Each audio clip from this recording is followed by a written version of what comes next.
Hello viewers, welcome to filmi craft. நான் உங்கள் அருண். இந்த எபிசோடில் நம்ம பார்க்க போகிற படம் 2019 ஒரு அமெரிக்கன் சைக்காலஜிக்கல் த்ரில்லர் படமாக வெளியான ஸ்வாலோ. இப்போது இந்த படத்துடைய ஒன்லைனர் என்ன அப்படின்னு நம்ம பார்த்தலாம். நமக்கு எல்லா வசதிகளும் இருக்குது, போதுமான அளவுக்கு பணமும் எக்கச்சக்கமாக இருக்குது. இருந்தாலும் நம்ம சாப்பிட்டோமா இல்லையா அப்படின்னு கூட கேட்குறதுக்கு ஆள் கிடையாது அப்படின்னு சொல்லி ஒரு மிகப்பெரிய மன அழுத்தத்துக்கு உள்ளாகிற படத்துடைய கதாநாயகி. இதில் இருந்து மீள்றதுக்காக நம்ம யாருமே செய்ய பயப்படுற பல விஷயங்களை துணிஞ்சு செய்ய ஆரம்பிக்கிறாங்க. இதுக்கப்புறம் இவங்களுக்கு என்ன நடந்தது அப்படிங்கிறதான் படத்துடைய ஒன்லைனர். இப்போது படத்துடைய டீட்டெயில் ரிவ்யூக்கு போகலாம்.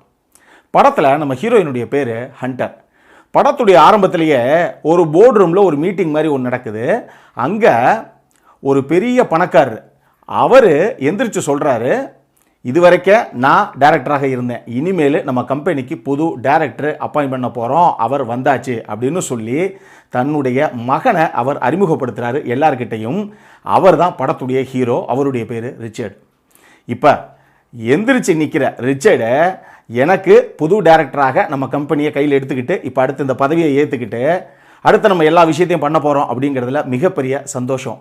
ஆனால் என்னுடைய வெற்றிக்கு முழுமையாக பின்னாடி இருக்கிறது யார் அப்படின்னா என்னுடைய மனைவி ஹண்டர் தான் அப்படின்னு சொல்லி தன்னுடைய மனைவியை அறிமுகப்படுத்துகிறார் எல்லாத்துக்குமே.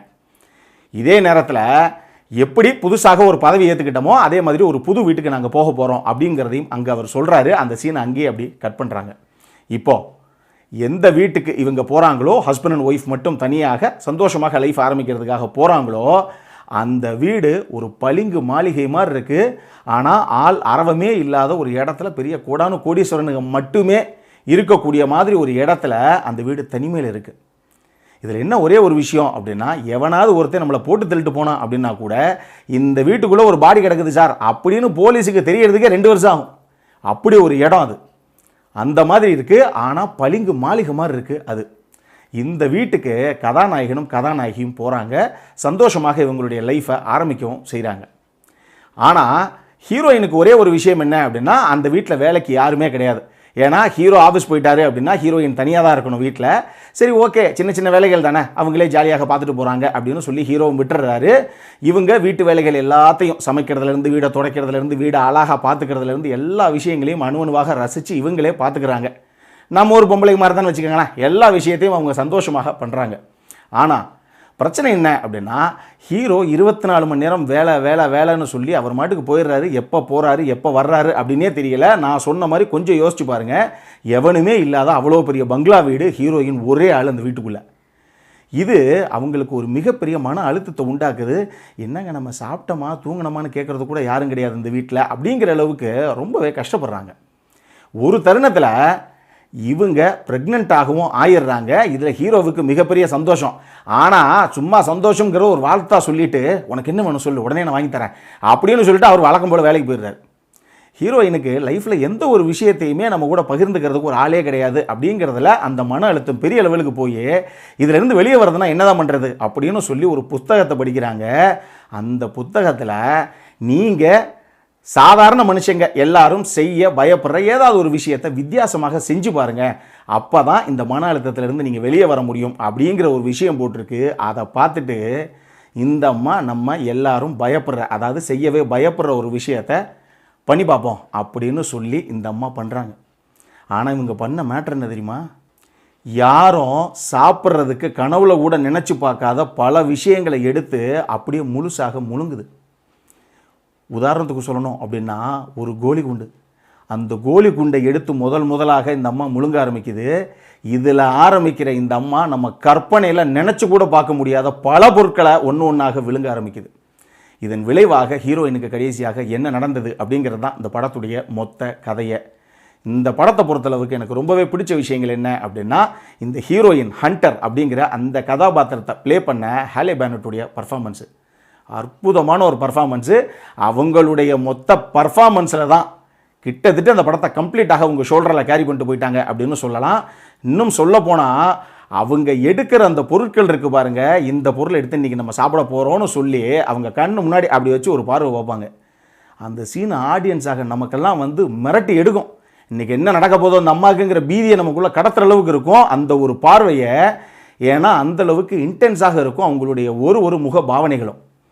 ரெண்டாவது, உண்மையாக ஹீரோயினுடைய நடிப்பையும் தாண்டி அந்த கண்ணு முன்னாடி ஒரு பொருள் அப்படி வைக்கும்போது ஆடியன்ஸுக்கு வயிற்றுல புளிய கரைக்கிற அளவுக்கு ஒரு பயத்தை கடத்தினது கேட்லினுடைய சினிமோட்டோகிராஃபி.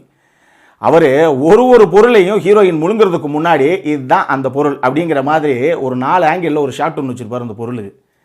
அதை பார்க்குறதுக்கு ஆக்சுவலி அந்த பொருளே ரொம்ப கொடூரமான ஒரு பொருளாக இருக்கும். இதை தாண்டி இதை ஒரு 4 ஆங்கிளில் வேற வச்சு இதை ஹீரோயின் கண்ணு முன்னாடி அப்படி எடுத்து வச்சு சாப்பிட்ற மாதிரி அதாவது அப்படி முழுங்குற மாதிரி ஒரு ஷாட் ஒன்று வச்சுருப்பாங்க. இது எல்லாம் அவ்வளோ பிரமிப்பாக இருக்கும். சினிமோட்டோகிராஃபியில் அந்த பொருளை காட்டின அந்த விஷயமே போதும் எந்த அளவுக்கு நம்மளை பயமுறுத்தினாங்கன்னு சொல்கிறதுக்கு. இதெல்லாம் தாண்டி இந்த படம் பார்க்கும்போது ஒரு விஷயத்தை என்னால் தவிர்க்கவே முடியல. அது அந்த அளவுக்கு மைண்டுக்கு வந்து தான் போச்சு. அது என்ன அப்படின்னு பார்த்தீங்கன்னா, 2008 கரு பழனியப்பன் சார் டைரக்ஷனில் சேரன் சார் நடித்த பிரிவோம் சந்திப்போம் அப்படிங்கிற அந்த படம் அற்புதமான, எந்த ஒரு விரசமும் இல்லாமல் குடும்பத்தோடு உட்காந்து பார்க்கக்கூடிய தரமான ஒரு தமிழ் படம். அது கரு பழனியப்பன் சார் அவ்வளவு சூப்பராக பண்ணியிருப்பார் அந்த படத்தை. அந்த படத்தில் கதாநாயகியாக வர்ற ஸ்னேகாவுக்கு ஒரு பிரச்சனை இருக்கும். அவங்க ஒத்த பொண்ணாக கல்யாணத்துக்கு முன்னாடி இருந்துட்டு கடைசியில் ஒரு அவ்வளவு பெரிய குடும்பம், அழகான குடும்பத்தில் வாக்கப்பட்டு போகிறோம் அப்படின்னு சொல்லி சந்தோஷத்துடைய உச்சியில் இருந்துட்டு திடீர்னு தன்னுடைய ஹஸ்பண்டுக்கு வேற ஒரு ஊரில் போஸ்டிங் போட்டாங்க, டிரான்ஸ்ஃபர் ஆகிடுச்சு அப்படின்னு சொல்லி சேரனும் ஸ்னேகாவும் மட்டும் ஒரு ஊருக்கு தனியாக போவாங்க. அப்போ இதே மாதிரி வேலைன்னு சொல்லி சேரன் சார் பிஸியாக போயிடுவார் அந்த படத்தில்.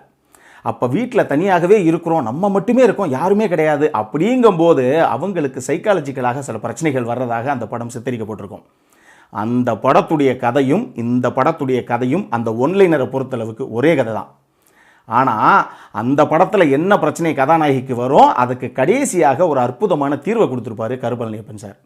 ஆனால் இந்த படத்துடைய கதை அங்கேருந்து கம்ப்ளீட்டாக சேஞ்சு. அந்த ஒரு விஷயம்தான் இங்கே 2 படத்துக்கு ஒன்றே தவிர, இந்த படத்தில் இதிலிருந்து வெளியே வர்றதுக்கு இதுதான் தீர்வு அப்படின்னு சொல்லி ஹீரோயின் கிடைக்கிற பொருள்லாம் எடுத்து முழுங்குற மாதிரி இவங்க கம்ப்ளீட்டாக ஸ்கிரிப்டை மாற்றிட்டாங்க.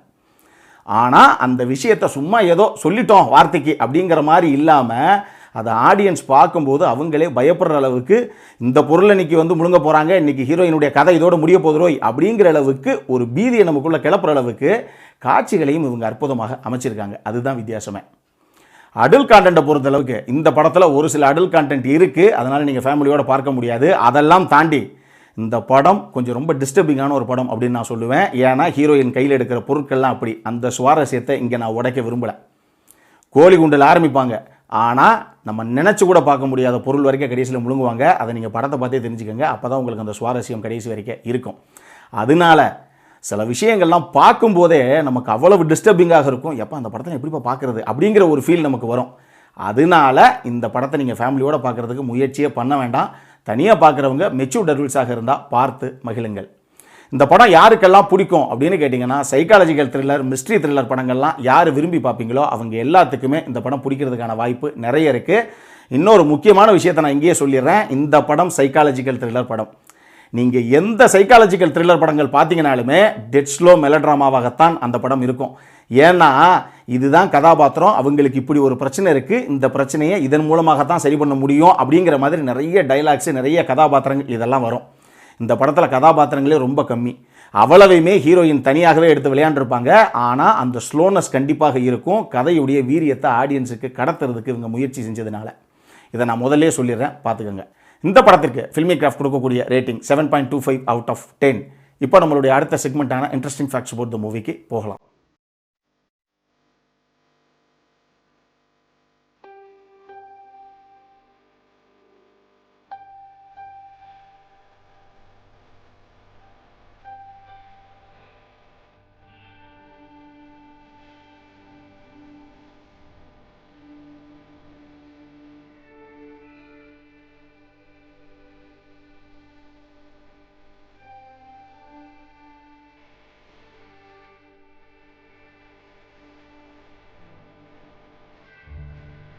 இந்த வீடியோ பிடிச்சிருந்ததுன்னா லைக் பண்ணுங்க, ரொம்ப பிடிச்சிருந்ததுன்னா உங்க ஃப்ரெண்ட்ஸ் எல்லாத்துக்கும் ஷேர் பண்ணுங்க. உங்களுடைய கருத்துக்கள் ஏதாவது இருந்தது அப்படின்னா கீழே இருக்க கமெண்ட் செக்ஷன்ல எங்களுக்கு தெரிவிங்க. வீடியோவை க்ளோஸ் பண்றதுக்கு முன்னாடி சப்ஸ்கிரைப் பண்ணுங்க. சப்ஸ்கிரைப் பண்ணும்போது பக்கத்தில் இருக்க நோட்டிஃபிகேஷன் பெல் ஐக்கானையும் கிளிக் பண்ணுங்க. அப்பதான் எங்களுடைய வீடியோஸ் எல்லாம் உங்களை ஆன் டைம் சேரும். இதே மாதிரி இன்னொரு படத்தோட அடுத்த முறை உங்களை சந்திக்கிற வரைக்கும் it is Arun signing off. By.